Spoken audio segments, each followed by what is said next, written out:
audience so well. It's wild. What do you mean? About what?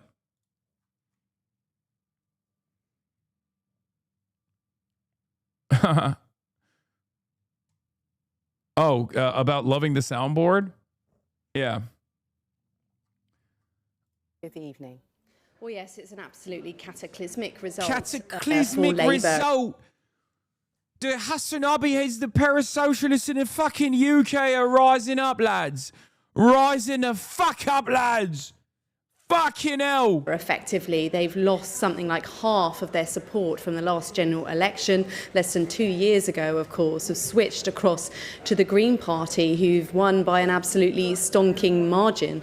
Quite the victory lap we heard there from Hannah Spencer earlier. And I think what was particularly interesting is that the issues that she was highlighting in her speech that she believes are the reasons that people have decided to switch to the Greens were about the cost of living, were about the importance of investing in the NHS and the importance of getting out there and listening to people within the constituency, which are all issues, of course, we've heard Labour time and time again insisting are their key priorities in government, and clearly that message isn't getting through. Now, Reform came in second, of course, and for them, they also were claiming substantial support. They clearly gained a lot of people switching across from the Tories, who performed so very badly that they lost their deposit in terms of the number of votes that they won. But clearly, despite the rhetoric beforehand, Reform didn't have enough support to win at all. The Greens edging far ahead of everyone else. But I think what it really shows in our politics is just how much the system has splintered. For so long we've had this kind of two-party focused system, whereas actually now it's the parties on the left and on the right who are really outflanking both Labour and the Conservatives in terms of popular support. And I think another piece of another stat which is quite good evidence for this, which is quite interesting, is that this is the 11th by-election in a row which has been lost by an incumbent government, which I think really does point. Oh, this kind of thing. This makes me fucking so excited. Okay? This gets me fucking hype, bro. God damn. The Labour Party, the fucking assholes at the Labour Party, one, they crushed the Jeremy Corbyn momentum. They deliberately crushed it internally. They crushed it with the elite Jeffrey Epstein affiliated pedophiles, as a matter of fact. They deliberately did it. They destroyed the man. He still came back in Islington, Arlington North, okay? They thought they would be able to destroy him there. He ran as an independent. He still fucking won, okay? And the Labour Party decided, oh, we're the new Labour. We're the right-wing Labour. We're the Blairites, okay? We're light Tories. Keir Starmer was begging for it. Let's take a look. If you don't like the changes that we've made, I say the door is open and you can leave. Oh no, Keir Starmer, don't fucking do it, lad. You mad lad, you. Don't fucking say it, because they will. They will. They'll give you a proper ass kick on a goodbye, lad. Fucking hell. Keir Starmer, don't fucking do it, lad. Let's run it back. Let's run it back. If you don't like the changes that we've made, I say the door is open and you can leave. Ooh! Ooh! Sheesh! Yeah, so that's precisely what happened. People were like, bet. Fuck you. Why do you never talk about your party, the largest socialist party in the UK?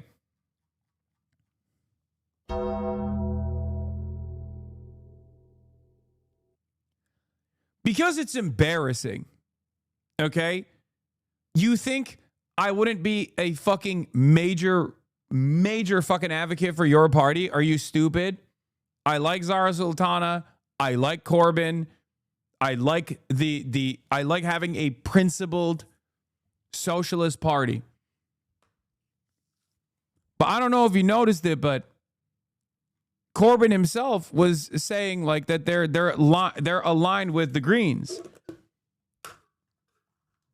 Everything that is wrong with your party, which again, from the name itself, everything that's wrong with your party is everything that I yell about on a fucking daily basis on the HasanAbi broadcast, bro. That's why I don't talk about it, because it hurts my heart. It hurts my fucking soul to see the organizational fuck up that is this party that was supposed to be what the Greens are doing right now.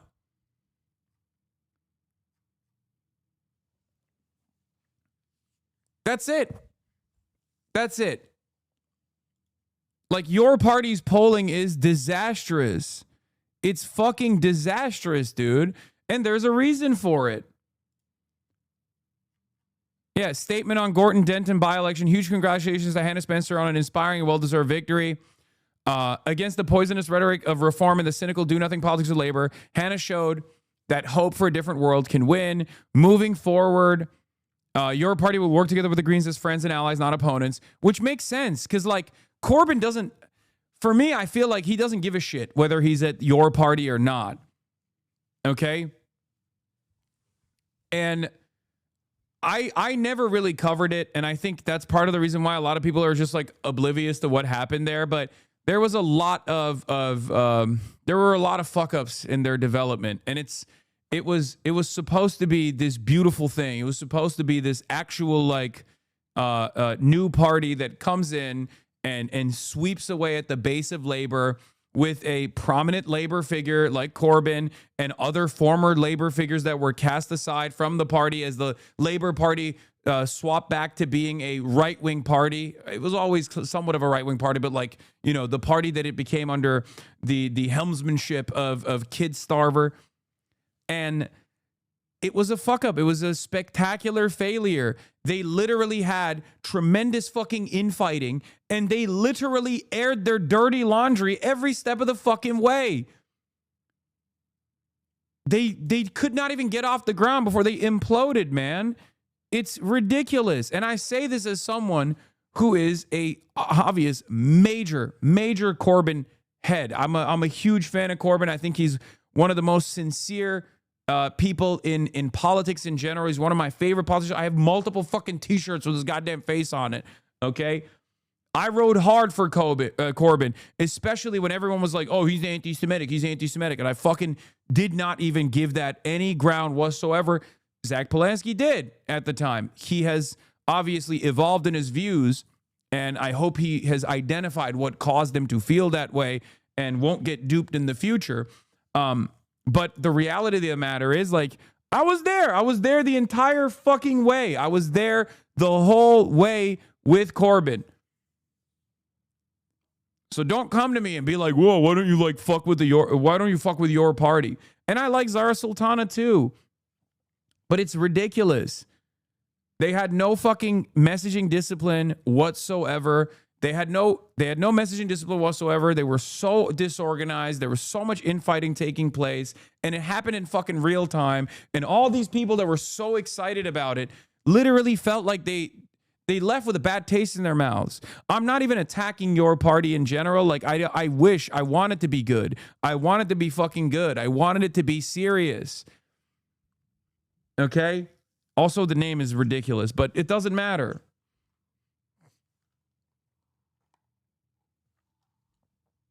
Stop covering their L's, please. Please stop covering your party. It's hurting me. I'm still heartbroken over the story. This is why I never talked about it, by the way. But chatter was like, why don't you support the only socialist party in the country? So I'm explaining to you the reason why, because it was fucking embarrassing. And I didn't want to, like, attack these people or criticize these people who I actually admire. Okay? That's why.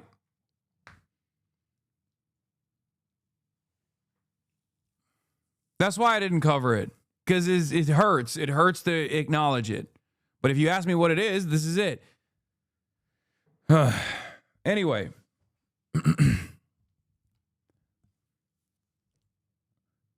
But Greens very clearly filled that fucking void. they already had a little bit of motion in the past elections, and they were growing, right? They had the momentum on their side. And honestly, Zach Polanski is a fucking awesome communicator. Let's be real. He's a podcaster, which in normal circumstances you would consider to be an L, but he's a great communicator. Okay? They're great. They have tremendous messaging discipline. They're very good on a lot of issues. They don't compromise on their fucking values. They go in and they say, this is what we're about. And you need that. Zara Sultana absolutely frame mogs the high cortisol beta Jimmy Corbin. I'm sorry, but it's facts. Okay, shut the fuck up. Shut up.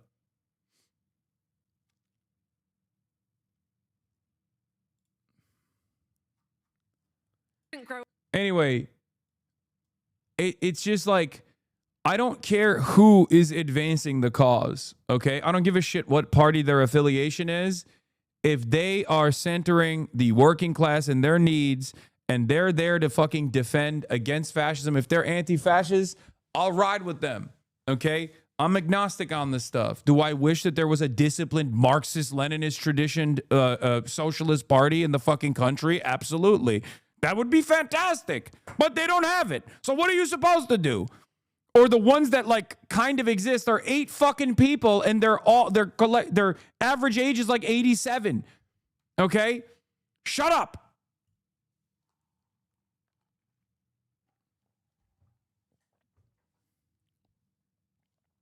Anyway, long gone are the Greens of the past anyway. The UK Green Party is totally different. Okay?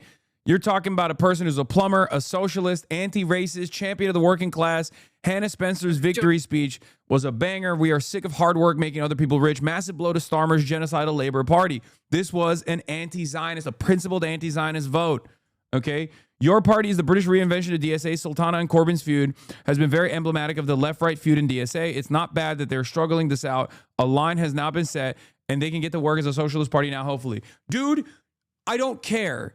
I can't fucking stand it, okay? You're going to have some struggles. There's going to be ideological fissures. There's going to be a lot of ideological problems internally when you're trying to build a fucking working class movement. There are a million different traditions, and leftists love fucking arguing over them endlessly. We should have dealt with that 100 years ago. Shut the fuck up and just do it, okay? Get under the broadest base of anti-capitalism you possibly fucking can and shut the fuck up and play ball. It's ridiculous. Okay? It's ridiculous. I can't fucking stand it. I don't know why there's something in my brain that cannot comprehend. Like, I work with everybody. And people try to yell at me all the time in my chat. They go, whoa, you talking to Obama's national security advisor, Ben Rhodes? How dare you? I guess you're an imperialist dog.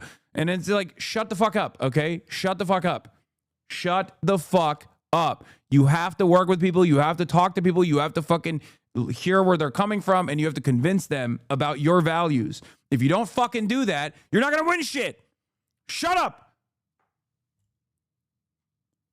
There is this idiotic tendency on the left of being the most vicious person. Like, oh, if we're just doing purity spiral after purity spiral until our movement is literally stripped to the goddamn bone and there's like 8 people remaining, that's when we'll actually win. No, you won't. You'll stay on the corner and you'll be ritualistically humiliated over and over again, and you will never win power for the working class. You will never actually achieve socialism. You will never organize. Okay? Stop it. Be fucking normal. Weird. Marxist-Leninists and trot organizations are generally not effective, but neoliberals will grind us under heel, and we need to more effectively counter that in electoralist efforts. Yes. Yes. It's the same people who write off Zoran. Yeah, some of the things Mamdani does that left people hate are precisely what allow him to do things like this. Are their trade-offs worth it? That's a debate worth having, but many people don't seem interested in it. Are they? Can he exact concessions from Trump because he continues to employ Jessica Tisch, or because Trump's pathological obsession with people he thinks are handsome? Once again, I think we need to be less critical of people who are ideologically closest to us while still obviously holding their feet to the fire. And there's a delicate balance you need to strike in those moments. And I think some people go to the side of adoration, and they just refuse to criticize people like Zoran. at all.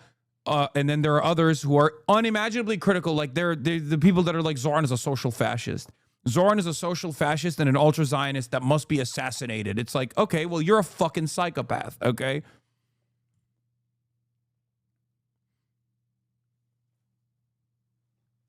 Like,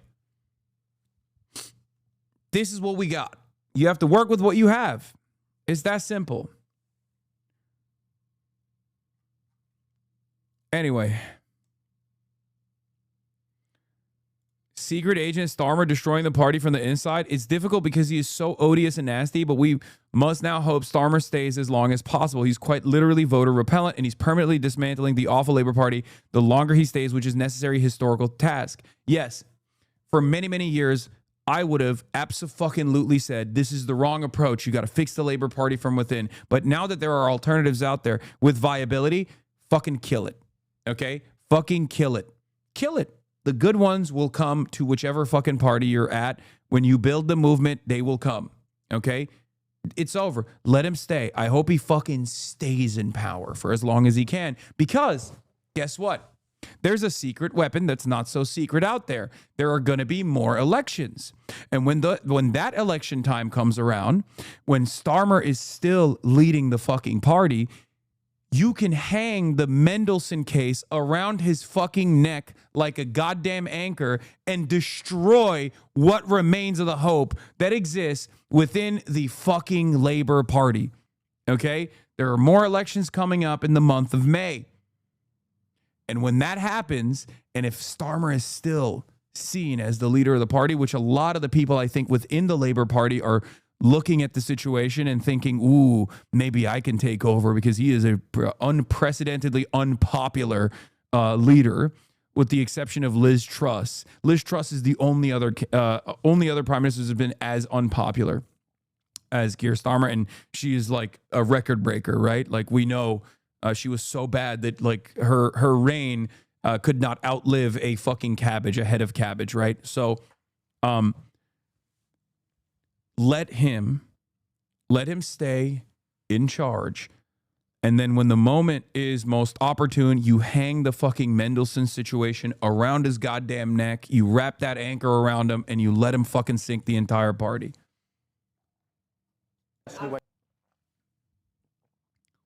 Okay? We were elected into government. This was Starmer's first interview post by election. This man is completely delusional. Labor is truly in a death spiral. Good. Burn it with fucking fire. To change millions of lives for the better. That's why we've already passed the Renters' Rights Act. Better rights for renters that haven't been there for a generation. That's why we've passed the Employment Rights Act to give working people better rights at work. That's why we've invested in the NHS to bring our waiting list down. That's why we're giving a pay rise to the lowest paid in our society and making sure that people have the opportunities for them and their families. It is very easy for other parties to identify the grievance. That's the easy bit. The hard yards is providing the solution and turning the country around to improve the lives of millions of people. That is the mission. That is what we had a mandate to do, and that's what I'm laser focused on. Okay, that doesn't sound like anything will change. Can you explain, because I genuinely don't understand it, why you ran such a bizarre campaign in Gordon and Denton? The whole by-election was about Labour beating Reform, but you were beaten by the Greens. Was it all just too clever by half, or were you just a bit squeamish about taking on another progressive left-wing party? The entire Labour Party, the entire movement came together to fight a positive campaign about bringing our communities and our country together. And we were fighting two parties, Reform on the right with their politics of hatred and division, the Greens on the left. Bro, shut this shit down. I literally cannot deal with this shit. No. Come on, man. This is a moment of glory. Sit in it. Bask in it. You know? Let your nuts hang. Let them breathe a little bit. Let the boys breathe. Are you kidding me? It's fucking, I mean, it's disastrous, but it's a disaster of his own making. And I'll be honest, you know me, maybe I'm a little too restrained as opposed to some of my other friends in this movement that will constantly talk about agitating for a third party. I'm not Mr. Third Party by any means, especially given the history of labor. I always, if you were to ask me 2 years ago, If you were to ask me a year ago, do you think there's viability in like restoring labor into a true left flank party, a true working class party? I would have said abso-fucking-lutely. But I've also told you, if you build it, I will come. And they're fucking building it. Okay? In the UK, they have a parliamentary system, so it's a little bit different, even if there is like, the parliamentary system designs coalitions that are identical to the duopoly that we have here in the United States of America. Obviously, this gives a lot more room for third parties coming in and actually fucking rising into power. We don't have that in the United States of America. The system is a little bit different, but this is fantastic. This is unimaginably exciting. David Graeber predicted this, by the way, in 2020 before he passed. David Graeber made a warning about Keir Starmer in 2020. They did not listen. The Labour Party under Starmer will abandon its core idealism and principles, and it won't even gain a tactical advantage. It will be a party which gives nobody a reason to vote for it, and nobody will, in fact, vote for it. I mean, I've said this as well. Shouts out to David Graeber. Rest in power. But that's it. That's it. You could have fucking seen this coming from a mile away. Many of you yelled at me. Many of you yelled at me. You were like, Hasan, why can't we be excited? Why can't we be excited about the Labour Party? Well, now there's plenty of fucking room for excitement in the Labour Party and its demise. We are Charlie Kirk. We carry the flag, the fight for the gospel alive. We are Charlie Kirk. It's good. Okay, that's too much. With their politics of getting out of NATO in the middle of the conflict with Ukraine, of legalizing all drugs, including heroin and crack cocaine.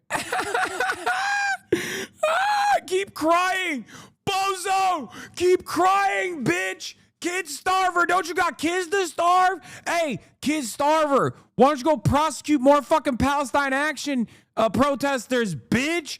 Fuck you, dude. Oh, the immediate formation of a left flank party viability automatically causes the fucking center-right neoliberals to instantly become reactionary monsters. Oh, they want to legalize all drugs. Oh, I do declare, sir. Oh, do you want heroin addicts all over the streets? Is that what you would like? That's what you will get with the Green Party. Fuck you. Up yours, kid starver. Fucking hell. Fucking hell. Liberal. Happy fun, la la la. Human smuggling, fentanyl deaths, forced government. Anyway. It is now contrary together. And we were fighting two parties, reform on the right with their politics of hatred and division, the Greens on the left with their politics of getting out of NATO in the middle of the conflict with Ukraine. No! Getting out of NATO in the middle of conflict with Russia. No! Legalizing all drugs, including Legalizing heroin all drugs. and crack cocaine to give to adults. They are the extremes in politics. They can identify the grievances. It's only Labour that can unite the country and communities, and only Labour that's rolling up its... Bitch, you can't even unite your base. You can't unite shit, okay? The only thing you're uniting is Jeffrey Epstein and their fucking besties. That's what you're uniting. Oh, you're uniting everybody and hating you too. That's another one. Oh, God. sleeves and getting on the hard yards, which is actually how do we turn this around, providing the solutions. That's what we're focused on. Two final questions. Were you wrong to block Andy Burnham? Is there any bit of you that regrets that decision? We had an excellent candidate in this by-election, and every single person who went campaigning. And I thank the candidate, and I thank every single person who went campaigning. Dude, this Sky News journalist would be the hero of the night if he turned around and said, "What's the candidate's name?" Campaigning for their positivity, and that we had an excellent candidate. If he if he just turned around and said, what's your candidate's name? Because he does not know. Okay? He does not know. That's why I'm saying we have an excellent candidate. We have an excellent candidate. And the candidate, whose gender I cannot recall at this moment, was excellent. Regrets that decision. We had an excellent candidate in this by-election, and every single person who went campaigning. And I thank the candidate, and I thank every single person who went campaigning for their positivity, and that we had an excellent candidate. Absolutely. The Democrats should be so excited. Looking at this, the Democrats should be so stoked that Zohran Mamdani is a Democrat, AOC is a Democrat, Bernie caucuses with the Democrats, and is like trying to build a Bernie-crat wing within the Democratic Party. They should be so stoked. They should be literally begging. They should be begging on their fucking hands and knees, going to the left flank candidates and being like, can we please help you? How can we help you? How? What can we do for you today? That's what they should be doing, except they are not. And the reason why they are not is because they're exactly like this fucking dickhead, okay? Chuck Schumer and Keir Starmer are basically the same fucking guy, okay? Their attitude is the same. Their worldview is the same. They are unironically oblivious to what the fuck is going on in the real world and how angry and resentful average working class people are to the duopoly and to specifically the establishment Democrats. The only momentum is not on the Abigail Spanberger side of the fucking party. The only real populist momentum is on the side of people like Zohran Mamdani, okay? They will do everything they can. They will work with AIPAC. They will work with Palantir. They will flood the fucking primaries to ensure that their shitty business as usual establishment candidates still maintain control over the party because they're fearful that if they lose out, if they lose the influence within the ranks of the party to the likes of Zohran Mamdani, all of a sudden, their donors are going to get really fucking mad. All of a sudden, they're not going to have those seats anymore. Okay? They need to step the fuck out of the way. Have an interim prime minister at the moment. How long that interim is will be up to the Parliamentary Labour Party. He will not be here for very long. He does not deserve to be here much longer. But MP, bro. Labour MP Clive Lewis. That's one of his MPs, bro. But it's for other people in the PLP, not just myself, to decide when that is. At the moment, if it went tomorrow, the only person I could see benefiting would be the Secretary of State for Health, Wes Streeting. And frankly, that would be more of the same. He's an acolyte of Peter Mandelson. There is no point electing Wes Streeting as our leader if that were to take place, because it would be more of the same. We need a radical reset, fundamental change, or we will have a reform government. And I'm afraid my colleagues and the rest of the party need to understand that. What I think has enabled this to happen is the fact that we have basically systemically burned our base. We've chased after mythical voters. Sound familiar? One senior Labour Party member described the resignation of Labour councillors in response to the party's position on Gaza as shaking off the fleas. This approach has broadly characterized Labour's approach to the dissenting views it is attributed en masse to a cranky left. But it seems increasingly risky when a high-octane political event galvanizes people across a demographic profile that is too large to be so easily dismissed. Suleika, another voter lost to Labour in the past 2 weeks, tells me of an atmosphere in her local area in Hackney where people are identifying with the Palestine issue through different intersections as it draws in Greens, feminists, and a broader liberal coalition. Meanwhile, polling reveals a political establishment dramatically at odds with the country as a whole, in which 76% are in support of a ceasefire. That's a lot of fucking fleas. It's hard. It's hard not to fucking... It's hard to just watch your fucking decade-long theory in action destroy this major plank, this political institution that has been the only hope for the working class for years and years. Watch that fucking movement kill itself in real time to appeal to a mythical moderate fucking voter that does not exist in the exact same ways that the fucking Democratic Party has been doing for years and years and years. It's hard. it's hard not to look at the situation and go, fuck you. You fucking did this to yourself. You literally aligned with elite pedophiles specifically to defend Israel over and over again, specifically to defend the interests of capital over and over again.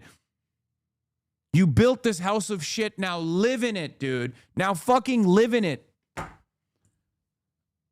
Jesus Christ. I mean, look, this is just the beginning. This is just the beginning. This is just the fucking beginning.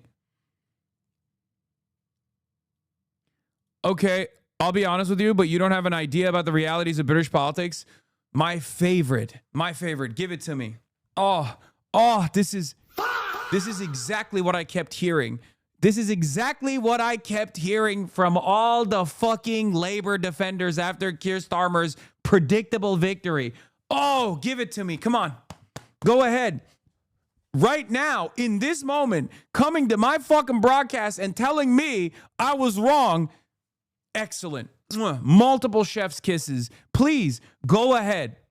Go ahead. I know what you're going to say. You're going to say, you don't understand. The average British gammon fucking despises immigrants, and there's no way out of this other than a massive purge of people who are considered non-white in the country, right? We have to be more like the EDL to win elections, right? That's what you're going to tell me, right? We got to defend England. You don't understand, bruv. I'm not racist personally, but there's many racists that we need to fucking win votes with. Many of the Labour strongholds have lost to reform for a fucking reason. And it's not because they've abandoned the working class. They've abandoned the fucking social safety nets. And they've become not even just a fucking Blairite version of the party, but a Thatcherite version of the fucking party in the fucking conservative in the labor movement. But the only way to fucking win them back is by saying we're going to be the ones who fucking purge the migrants. We're going to be the ones who burn the fucking boats, yeah? Defend England! Defend England! I'm not a Labour defender, but there's certainly a large number of moderate UK voters who stand in the centre. It's not as black and white. Fuck you! Oh! Yeah? Why are the Lib Dems not fucking cleaning up? Yeah, I mean, of course you're Scottish. Of course. The cops of the British Empire. Classic.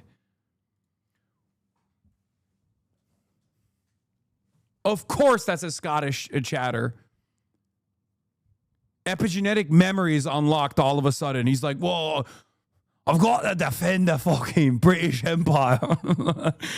Fucking cop, dude.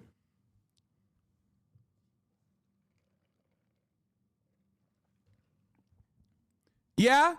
If everyone is demanding a moderate approach to politics, why the fuck are the Lib Dems not winning every election, every previous election? If they're demanding a moderate and tolerant approach to the immigration issue, the Hillary Clintonian approach, where it's like, we'll actually be the ones who are deporting the migrants, please vote for us.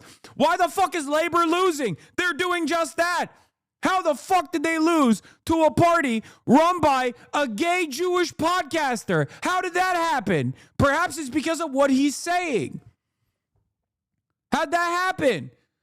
And it's fucking brilliant because they try so goddamn hard to hit him with the, oh, you're anti-Semitic and you're anti-Semitic. Zach Polanski is Jewish, okay? Can't get him on that.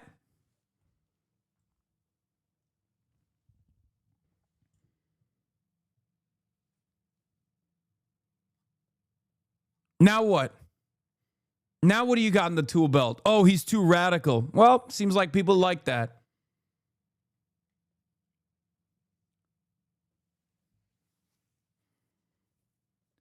It's so funny that people are just like still doing this thing in the aftermath of a clear-cut, resounding defeat for moving to the mythical moderate center. Like that lost. Last night, that lost. And you're still over here being like, no, my good sir, you don't understand. I do declare what the people want is reasonable, moderate politics. It's just that true neoliberalism hasn't been tried, my good sir. We must not just be Blairites in the Labour Party. We must be now the Conservative Party. We must become the Tories under Thatcher. This is the only way to win. True neoliberalism hasn't been tried, my good sir. Yes, we will do it ourselves. Great, dude. Keep hemorrhaging. Keep hemorrhaging your fucking constituencies. Keep hemorrhaging your base. You destroyed the party. I literally vote Lib Dem. Look up Orkney constituency. I'm not defending anyone, but rather just pointing out the reality of UK politics.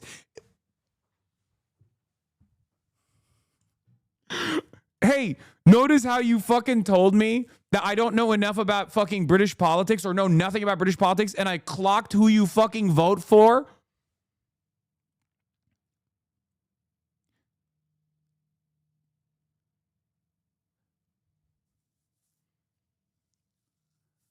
How'd that happen if I'm so oblivious?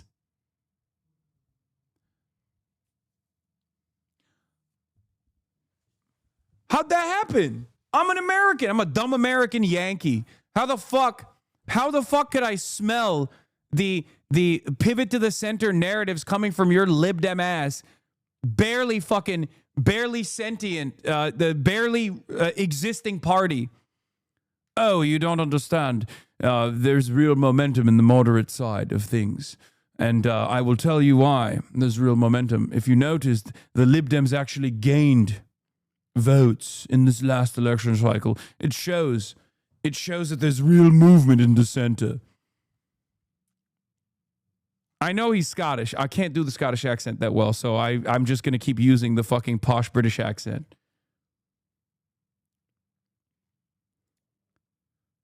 You can't come in here and tell me that the pivot to the center actually works right after it was demonstrably a fucking failure.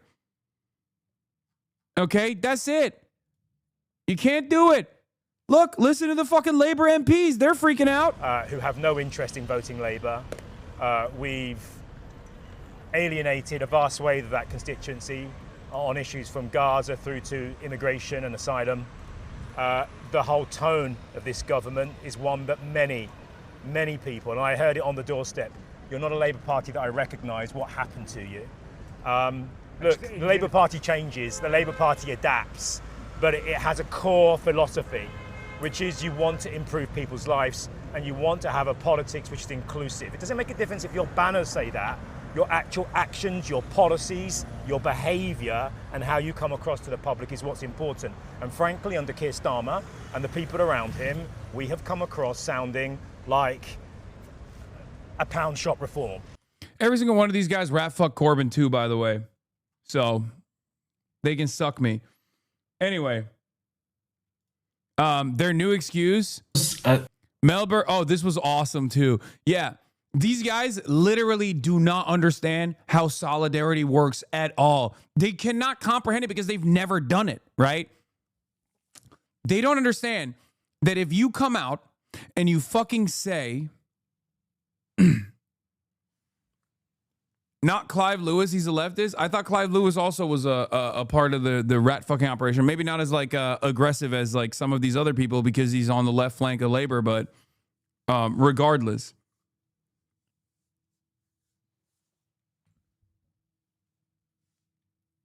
He's not a neoliberal, but guys, okay. From what I understand, there are, within the Labour Party, there are different forces, okay? Some are actually, some are actually like real ass socialists, but still, some are actually real socialists, but they do actually, they did also participate in like defanging Corbyn. Or never really defended him. There's the minor, like within the MPs, there's like a small contingency of like Corbynites. They were obviously all cast aside pretty much. And now the party is fully back in the hands of the Blairite wing. Some of that wing is pro defense contracts, like pro military industrial complex, but from the perspective of Labour, and they're still very much leftists, but they're what Stalin would call social fascists, okay? And then there's also the neoliberal contingency, which is the broadest base, not the broadest base, but like the broadest MP base within the party structure, which are just like straightforward careerist neoliberals, okay? That's the Labor Friends of Israel contingency. Okay? Those guys are just straight up, they're monsters. They're straight up fucking monsters.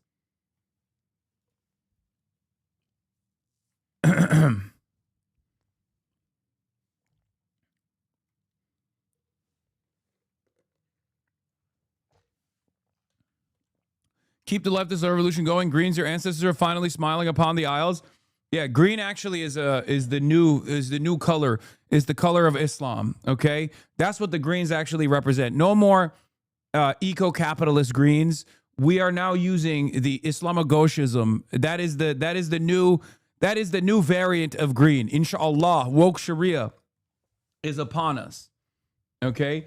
The Economist reading like a leftist pamphlet here. Hannah Spencer is very impressive. The Greens gathered a coalition of young progressives, working class former labor voters, and Muslims who make up over a quarter of Gorton and Denton's residents. Ms. Spencer knitted these disparate groups together with panache. The plumber turned MP completed a certificate in plastering in the final weeks of the campaign. I was determined to finish my course because I was like, that's what we do here. From afar, her style might seem twee, but it won the adoration of green activists who descended onto the constituency and the admiration of many voters. Miss Spencer seems just as comfortable speaking to a rally as fixing pipes or sharing iftar, making her the perfect symbol of the Green Party's new, punchier approach under Zach Belansky, which emphasizes social justice as much as environmentalism. I've lived in this area, I work in this area, and I see that people are just getting left behind, says Miss Spencer. For the longest time, I would say in many European capitals, the Greens have been seen as like an eco-capitalist party, sometimes maybe teetering on the edge of eco-socialism, but like they've never been like from my assessment, they've never been like a robust alternative, like a serious alternative. Zach Polanski actually dramatically restructured the messaging of the party, and I give him a lot of credit for that. Okay? I give him a lot of credit for that.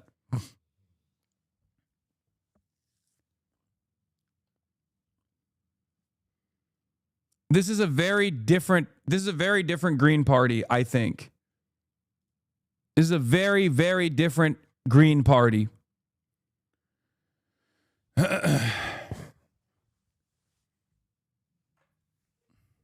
No, Greens in Europe have been basically eco-fascist. UK Greens are the first in Europe to go the other way. Yeah, I'm, broad ideology ranging from eco-liberalism, eco-capitalism to eco-fascism.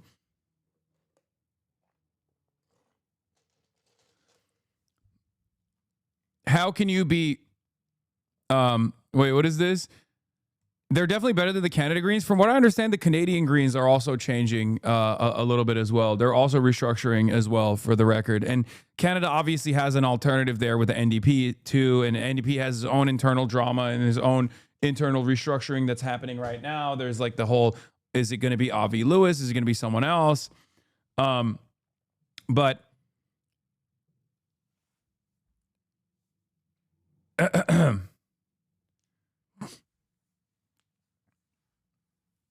didn't Sam Cedar say something weird about Polanski? Not Zach Polanski, Roman Polanski. He made a joke about Roman Polanski and how people were referencing his like work when talking about, instead of talking about his pedophilia.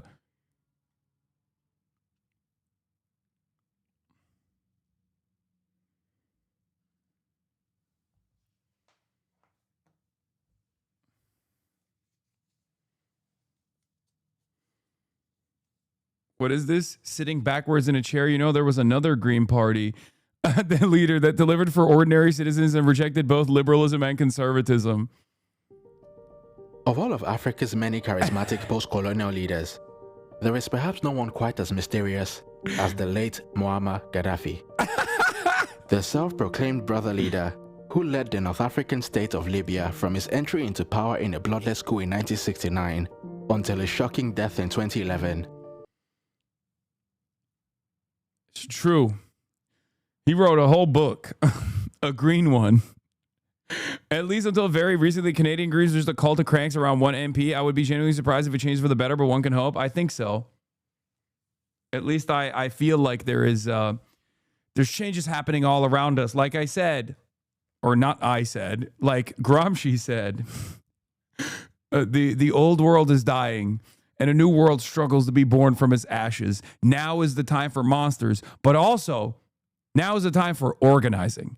Okay. And I think a lot of people are taking advantage. They're finally seizing the moment. They're finally seizing the opportunity. And they're doing their very best. I will try to do my very best, as should you, to make sure that this necessary change happens both in this country and in every country that you live in. Okay.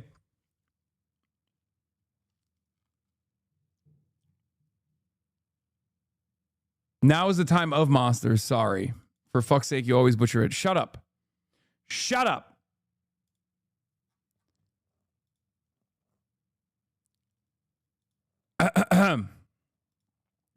During all this, I also qualified as a plasterer because even in chaos, even under pressure, I get things done. I am no different to every single person here in this constituency. I work hard. That is what we do. Except things have changed a lot over the last few decades because working hard used to get you something. It got you a house, a nice life, holidays. It got you somewhere. But now, working hard, what does that get you? Because talk to anyone here and they will tell you. The people who work hard but can't put food on the table, can't get their kids' school uniforms, can't put their heating on, can't live off the pension, they work. See how she said, I work hard and not, I'm stupid and can't read? Yeah, it's weird.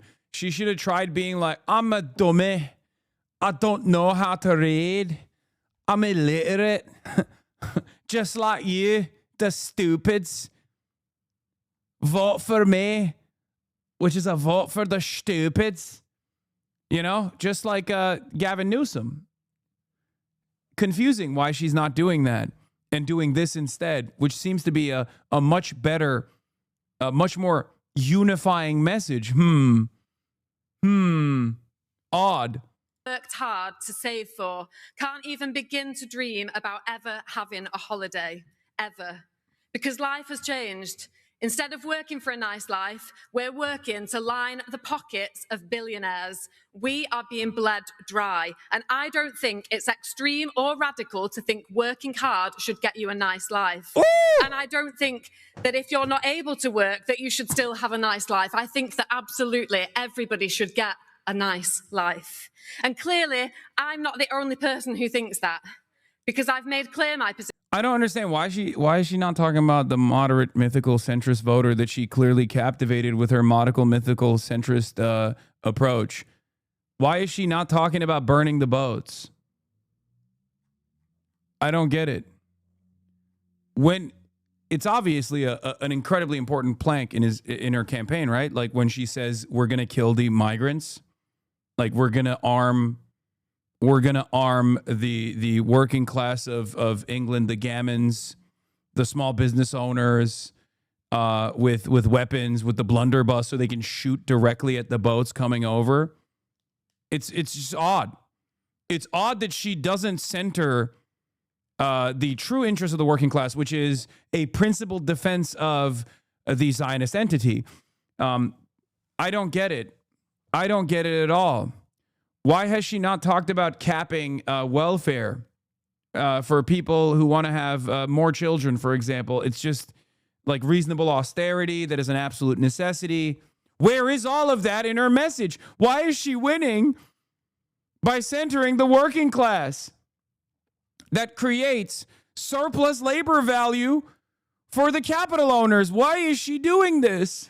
I'm scared. And my commitment to working class communities, the community that I am from. People in their thousands told me on the doorsteps and at the ballot box that what we are sick of is being let down and looked down on, that we are sick of our hard work making other people rich. I lived in this constituency at one of the most difficult and... Our hard work making other people rich, by the way, is a perfectly sanitized way to talk class politics in a way that people can comprehend, in a way that people can understand. What she's saying there is literally the exploitation that exists within capitalism. What she is talking about directly is the extraction of surplus labor value. She doesn't use those terms. She uses language that is palatable, language that is appealing to the working class, that is a uniting language, and the perfect way to approach the subject matter. Okay? Challenging periods of my life. I saw how strong the community was at holding things together. But I saw how much harder life is when the things around you are broken. The litter, the fly tipping, the dirty air. And when I moved, it became even clearer. And this is why I am fighting for the community that I lived in and that I still work in. Because I absolutely refuse to accept that we should You just don't get it? She's being sectarian? What? ever have to move and leave our communities for good schools, a thriving high street and clean air. And I will not accept a society where having more money gets you a longer life expectancy. And so when it came to fighting for people here to stand in this election, well, how could I not fight? Because here, this is what we do. We fight for each other in this very Oh, that's what the Reform... Oh, that's a joke. Reform UK shitheads are accusing Greens of sectarianism. Oh, keep coping, you fucking racist dullards. Oh, it's so awesome. Oh, God, it feels so fucking good to see all of the most cancerous forces lose and eat shit and fucking cry as they piss their diapers, dude. This is also one of the other additional benefits of having like an actual true left flank candidate winning in elections, because then every single nuisance, every single cancerous entity in British politics and all around the world, really, all around the Western liberal capitalist nations, just start crying. Oh. diverse constituency where our struggles might They're accusing Green... I've heard about this. Yeah, they're accusing Green voters of family voting, referencing Muslim families. not always be the same, but where we know how hard life can be and we stick together. Whatever our beliefs, our backgrounds, our colour or our level of education, we stick up for each other. And to those who voted for me, I know that earning your trust starts now. One vote on one night is not something I will take for granted or assume will happen again. I will earn your trust. And to those who didn't vote for me, I will always work hard for you, and I will always be honest, and I will always be decent. To our Muslim communities who this week suffered an attempted attack during Ramadan, whilst I was being welcomed by women at a mosque in Longsight, someone just down the road walked into a mosque carrying an axe.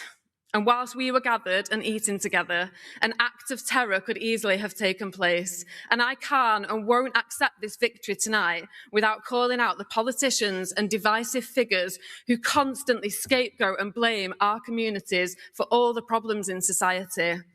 My Muslim friends and neighbours are just like me, human. And of course, to our white working class communities, the background that I have become so proud to be from, we know how it feels to be looked down on, maybe because we didn't do well at school, maybe because we do dirty manual jobs, because we are shut out of places we should be in. To people here in Gorton and Denton who feel left behind and isolated, I see you and I will fight for you. Because whilst our communities may sometimes be labelled in different ways, the thing everyone seems to have underestimated here, especially over the last few weeks, is how similar we all actually are. How we have common ground, how we get along, how we stand up for each other. The cracks that were starting to show can be healed, and I believe that it is through offering people hope and a chance to do things differently and do things better. Now, to my customers, I'm sorry, but I think I might have to cancel the work that you had booked in because I'm heading to Parliament. And when I get there, I will... She's giving Gen Z Vivienne Westwood a new look and sounds so joyful every time she speaks. I mean, don't get caught up in the appeals or caught up in like aesthetic appeals. Sorry. She's great. This is a perfect speech. And it captures the very essence of everything that we fight for here. It's fucking awesome. We'll make space for everyone doing jobs like mine. We will finally get a seat at the table. Why has she not talked about how illiterate she is and how we need to drop pronouns and be, and we need to stop. We need to do away with this nonsense, like, you know, defending trans people and stuff like that. Like, it's just bullshit. I thought England was an island filled to the brim with TERFs.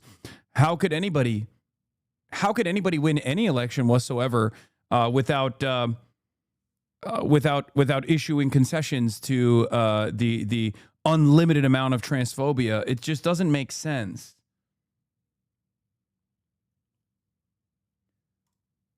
I just don't understand it. I just don't understand it at all. It's worth remembering that this was the result in Gordon-Denton 19 months ago. In 2019, the notional result for the Green Party in this seat was only 2.5%. If the Greens win, and even if they come close, it represents an astonishing shift that could be replicated in loads of seats. Well, they did. They did.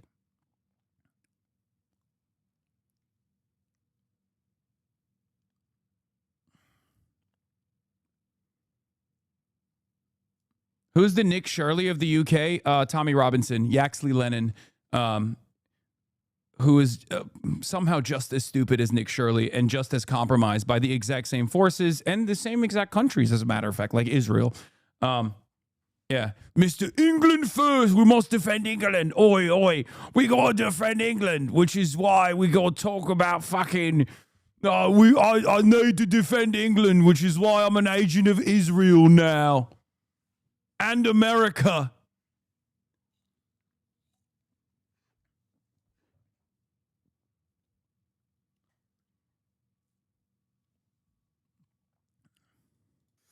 And to Layla, the little girl who I had the pleasure of meeting and holding this week.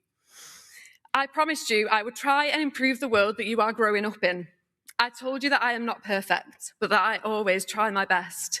I always try and do the right thing.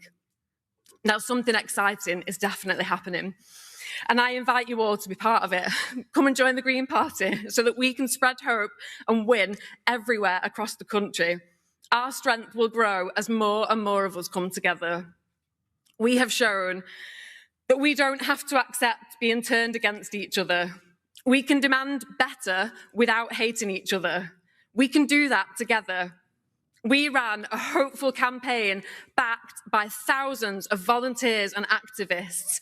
We defeated the parties of billionaire donors. We have shown that there is universality in our politics. Just as though there is an international fascist movement, there is an international socialist movement as well. Okay?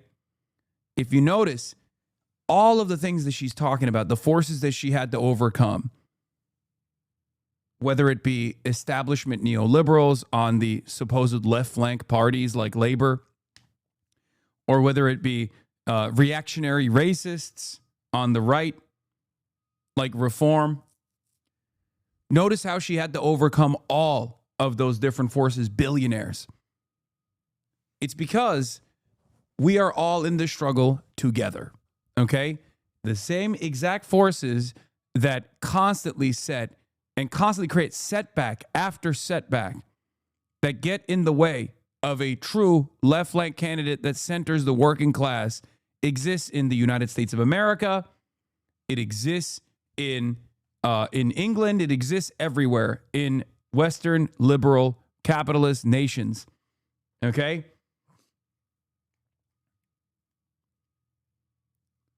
Socialism has always been a movement that feeds off of international working class solidarity. This is not to say like, oh, socialism in one country can't be attempted or tried or exist or whatever. Okay? I'm not saying like, you know, permanent international revolution here. I'm simply stating that this movement exists everywhere because the class struggle is identical when it's stripped away of its, local needs and local interests. It's still the same exact forces of pressure. It's the same exact forces that are trying to actively destabilize the working class. Okay? They were pulling Lib Dem numbers. I love that they force the racist fucks to stand behind her while she speaks. Yeah.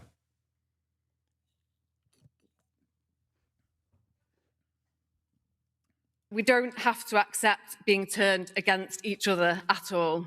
And we did this with the people who live here, side by side, shoulder to shoulder, just as we have always done in this constituency and in the whole of Greater Manchester. Because this is Manchester, and we do things differently here. Thank you so much to everybody. Thank you. So those remarks from Hannah Spencer, the MP for Gorton and Denton now. So I hereby... Here's the Matt Goodwin shitter. National unifying. Remember when Matt Goodwin said, I want a national unifying politics, which was Britain first, not Pakistan, not Gaza, not any other foreign policy thing. Britain first. And he was asked, not Israel. Remember, we watched this. A national unifying politics which puts Britain first, not Pakistan, not Gaza, not any other foreign policy thing. Britain first. Not Israel? Well, a national What? You what? You what? Sir? Listen, this can change, okay? This can fucking change. I think the momentum is behind the Greens. All right? So Farage wants us to believe that Muslim women were desperate to vote for Matt Goodwin, but were coerced by their husbands into voting for a party led by a gay Jew instead. Fucking hilarious. Matt Goodwin once emailed me to accuse him of being racist when I called him a racist whisperer, and I had to explain to him that horse whisperers aren't horses.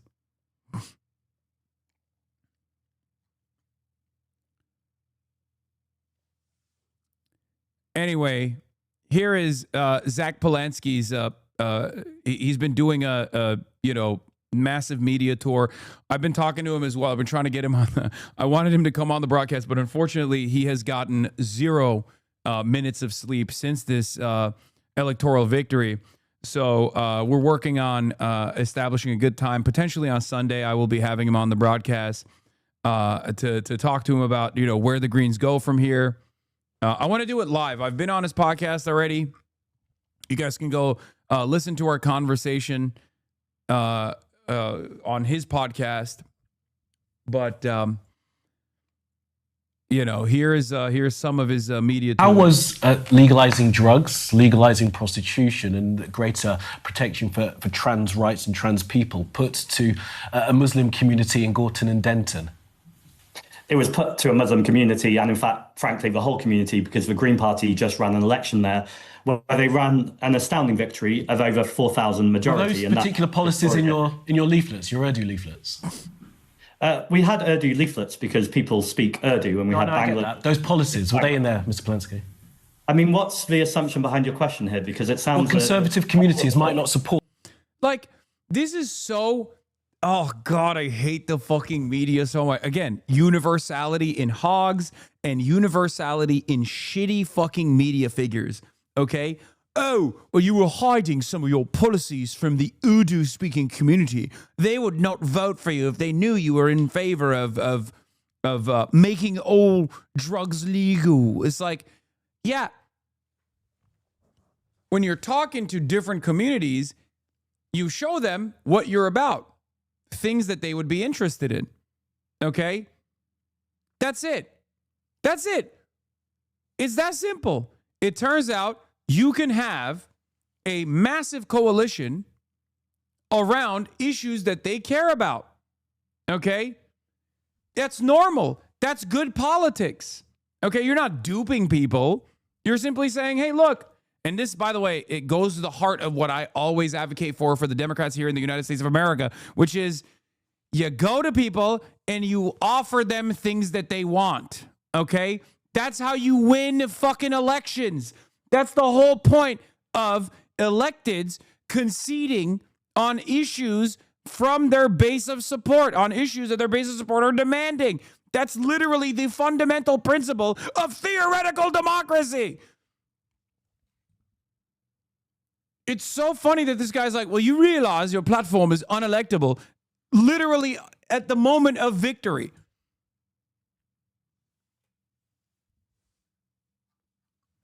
It's so fucking dumb. And it stems from a outright refusal to hear the demands being made by the public.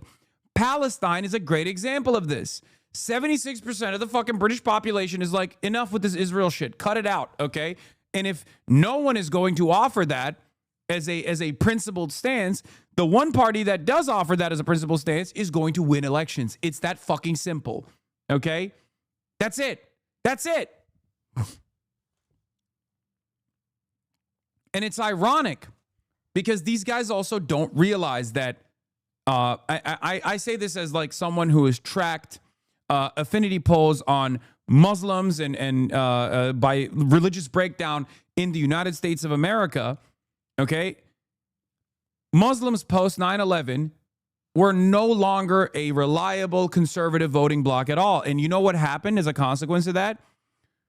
Muslims in the United States of America became one of the more progressive voting blocs in general. Okay? How did that happen? Because the Democrats sucked up all the votes because the Democrats weren't as openly Islamophobic as the Republicans were. It's that simple.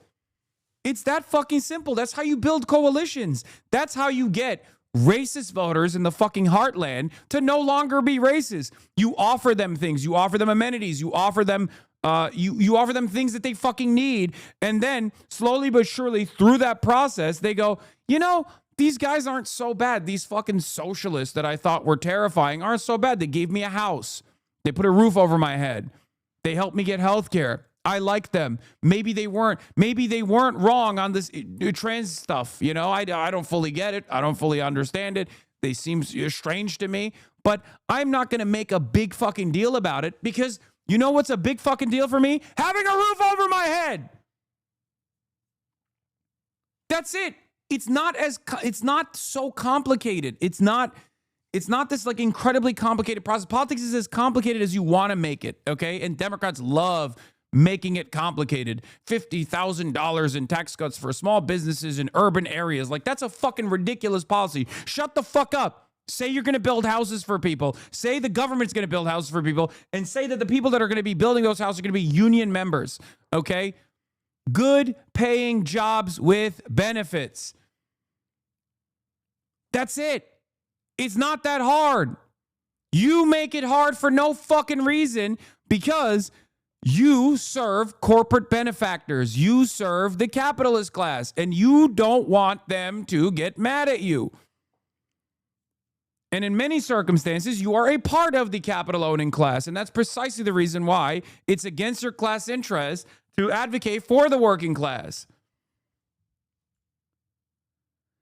What some of those policies, we're not here to litigate whether or not they're right or not. I'm talking about conservative communities potentially might not be supportive of policies that legalise prostitution, drugs, and increase rights for trans people. I think there's some deep assumptions there about what a conservative community is, but here's what I would say more widely. I said it when I became the leader of the Green Party, is you don't need to agree with me on everything. You need to agree with core values and fundamentals of the Green Party and what I'm putting forward. If anyone agrees with me on everything, then that's weird. Actually, what we need to do is build bridges. And look, I'm really proud that constituency as diverse as Gorton and Denton just voted for a female plumber by a party that has a gay Jewish man as a leader. What I saw on the streets of Gorton and Denton is communities coming together who are excited for an alternative, who want to see those bills lowered, who want to challenge this Labour government. And Manchester showed reform and its deeply divisive policies for Door. And I'm proud to be This also creates a reactionary force in the country that goes Islamogauchism. They do this with the LFI in France as well, where like, on the one hand, they keep saying Muslims are barbaric, Muslims are conservative, and then they vote for the fucking most leftist party out there. They go, oh, you must have duped them because they're all barbaric. They're all fucking animals. They're all incredibly conservative, but not conservative in the way that we like, because the white supremacist conservative forces, we like those, okay? They're a part of the in-group. They're conservative in a bad way, in a barbaric way, right? Like, that's literally what this fucking dipshit is saying on Sky News to Zach Polanski. He's like, you duped them. You straight up duped them into voting for you by hiding the truth. We've reached the Greens winning Gorton and Denton is the 1979 Iranian Revolution levels of hysteria. I saw this earlier. This is awesome. As the Iranian Revolution of 1979 showed, any coalition between progressives and Islamists end up with the lefties being discarded when they have served their purpose amid a drive towards the implosion of Sharia. Yeah, that's what's happening here. You're right. Yeah, the real green is the Islamist green, and the Ayatollah is gonna thrive in this process. The nascent Shia population is actually doing taqiyya, and they're eventually going to seize power, and they will make England the woke Sharia capital. I think, whether they would say it publicly or not, there's a number of reform-adjacent voters watching this and thinking, go on, girl. Incredible to see a normal person enter parliament. Yes. My God, how fucking deluded can someone be? And to post that delusion to the world? Shamelessness. That's where it comes from. It's a unique superpower, really, in politics. These guys are fucking not only shameless, but every new information that is supposed to destroy their worldview actually somehow finds a way to confirm their priors. Matt Iglesias does it all the fucking time. And there is a robust market for it. There are a lot of people who are in positions of power, who have profound amounts of privilege, who have profound amounts of wealth that want to hear that. Okay? They want to be lied to over and over again. And these guys consistently fucking end up rising to the top because they tell rich people what they want to hear. Look at Barry Weiss. She's the greatest example of this. She is a fucking charlatan. She is talentless. She's a hack. She's never made anything she's never made anything that's moved people, even a little bit, maybe made people angry, right? And yet she sits on top of a media empire now as a consequence of brown-nosing the right people, billionaires, super wealthy people, constantly telling them, oh, it's the wokes on college campuses that are the real threat to American society. Okay? The only way to fight against these forces is by organizing. The only way to fight against these forces is by getting people to unlock class consciousness, to recognize their position in society, and to fight to create a better future for themselves. Okay?